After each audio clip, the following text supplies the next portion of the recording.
there. So today I'm going to show you a demo of how to break down organic shapes into geometric shapes. And I'm going to do so with this example right here of a cleat. So I will have the picture of this cleat along with this video so you can follow along with the shapes that I'm trying to create out of the picture shown. So I'm going to start with the heel because the heel is where I found the most identifiable shape, and I found a triangle. So of course there are multiple types of triangles, but the triangle that I found looked like this one. Okay, so obviously, as you know, like shoes will have a bottom part. It will be flat almost. It will be a little curved because it is more of an organic shape, but with the geometric shapes it's flat. And so the body of the shoe itself can be a little difficult because it doesn't look like it has a distinguished shape to it. So that's when you're going to break it down a little more. So to me, how I broke it down was I took a rectangle for the majority of the shoe and then another triangle. And with this triangle, I bent it forward this way because with the shoe, it curves up with the toes. Okay, so then with the lip of the shoe up here that helps hold the shoelaces, this one is a very thin triangle, a long thin triangle. And that's kind of where I found that. And then the shoelaces, you could call those like small rectangles, and how they're kind of arranged, they almost look like zigzags, which you could play around with, you know, artistic freedom. Okay. And then here's where it gets a little tricky, is because these shapes were like side by side connected to each other. Now the silicone part at the bottom of the cleats, those overlap the shapes that I've kind of already made. So right here, this is where I'd probably draw this triangle, right? So then that would show some of that definition there. And then I would add another triangle over here. This one probably won't overlap. Probably because I didn't make as big of a triangle there as I could have.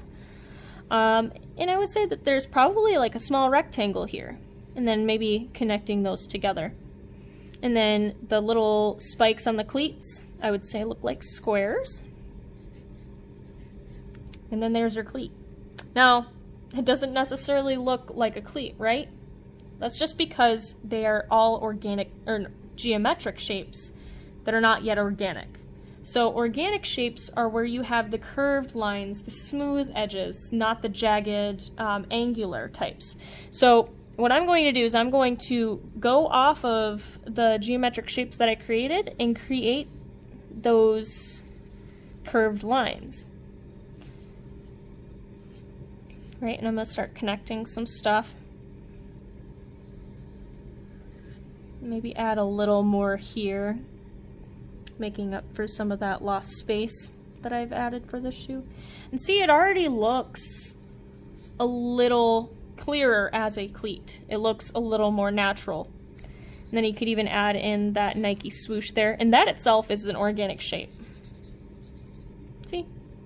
Now, if you're going to use expressive lines in here, which we had talked about with our project, is so you want to add, let's say, emotion. How can you add emotion to this? Well, do you want to show that it looks maybe older? So how are you going to do that? So you could add these like little hash mark things, because that almost looks like it's bruised or roughed up, or even a patch, you know, that type of thing. So how can you add detail? So the texture of the shoe looks just like a normal type of fabric, I guess you could say.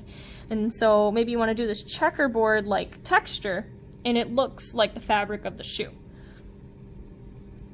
And then now say you want to have movement. So how are you going to move this shoe? Is it like maybe like there's an earthquake or something and then this shoe is rumbling, it's shaking a little bit? Or are you trying to depict it having movement, like are you running in it? How are you going to make it look like you're running? Would you maybe add lines to make it look like that, or would you change the shape of the shoe? You know, things like that. And that's all you should I think that's it for this demo, and then we will go over more in the next class.